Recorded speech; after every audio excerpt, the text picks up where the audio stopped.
I'm Scott Allen Miller, this is Sam IT here on YouTube, and today we're going to talk about how Windows 10 is the last version of Windows that there's ever going to be. Have you heard this one? Everyone repeats it, and it's absolute bull stuff.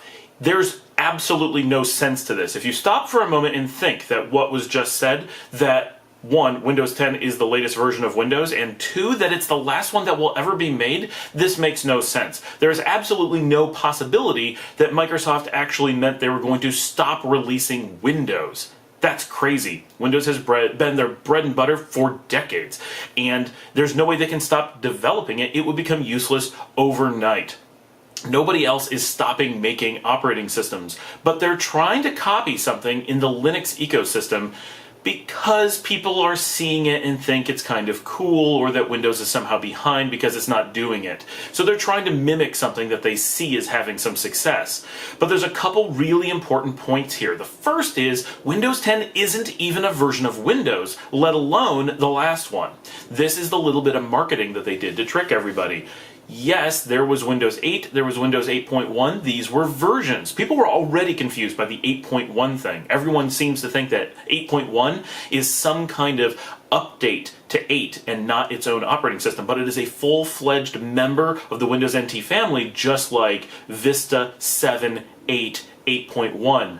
The one that's not a member is Windows 10. Windows 10 is not on its own a version. It is a renaming of Windows. The product is no longer Windows with a version, it's Windows 10 with a version. Versioning has not stopped since Windows 10 came out. In fact, it has accelerated. Microsoft is now releasing Windows 10 versions more rapidly than they ever released Windows versions, just because it's something that they need. The Linux ecosystem has been producing versions of everything really quickly. Lots of them. People like it for some reason. So Microsoft is leaning in the same direction. I don't know that this is a good idea. I'm not sure that I agree with Microsoft here. I think that this is an area where they were doing better, and now they kind of took a bad example from Linux and ran with it.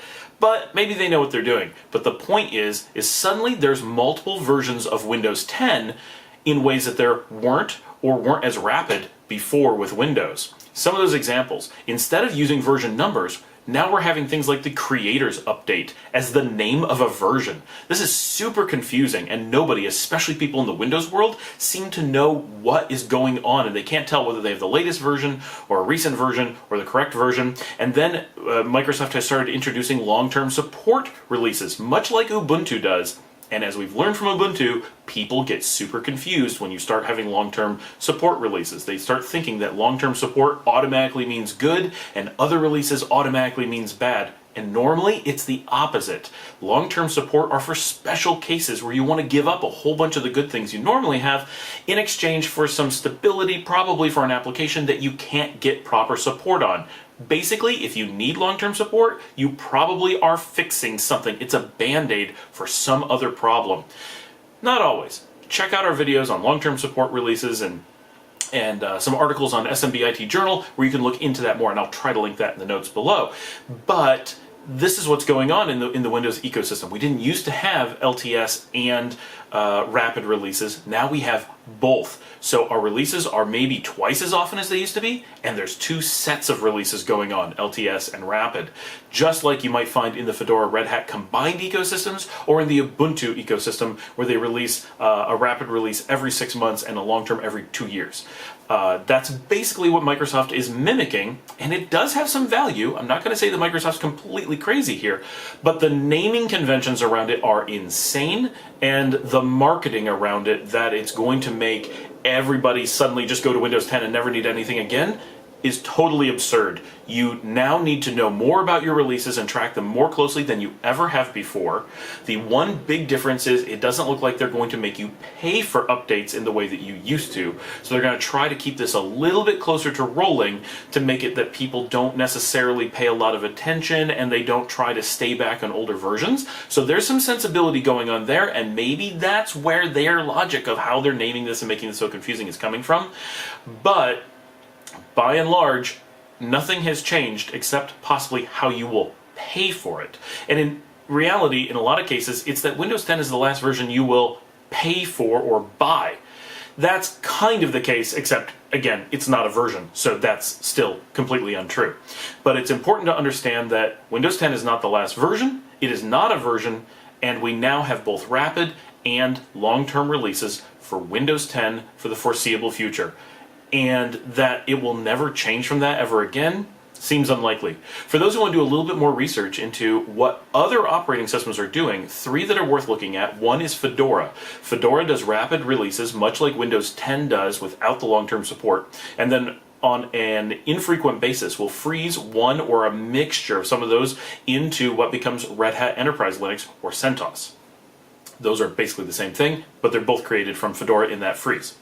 Ubuntu does something similar, but does it with rapid releases and then takes every 4th one and makes that a long-term support release.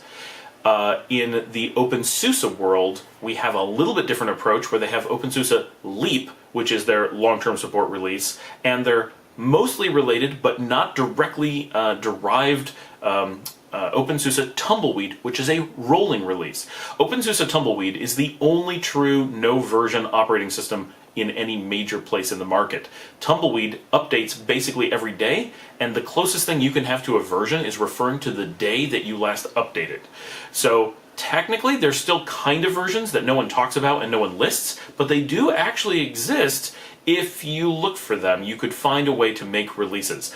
But it's called a rolling release. It is the only major market rolling release operating system, and it does update continuously. You may update at any point during the day without any announcement whatsoever, and that's simply what they're just keeping it current all the time. And they expect that the use case for that is that everyone is always current.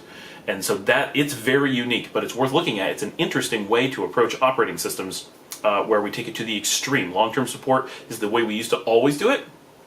Most vendors have moved, and Microsoft now, just recently with Windows 10, moved to the rapid release model, so that there are lots of releases more often that are smaller. That over time we figured out that that was the way to go. And then SUSE pushes it to the extreme of doing rolling releases, where even rapid releases, there's no freezing whatsoever. Everyone just runs the most current all the time, and there's no waiting for a release for new packages or changes to come out. So thanks for joining me. I hope that that was informational, and I'm going to do a quick video in the future on how this affects Windows 2016. Remember to like and subscribe, and if you want to sponsor us, you can do so on Patreon.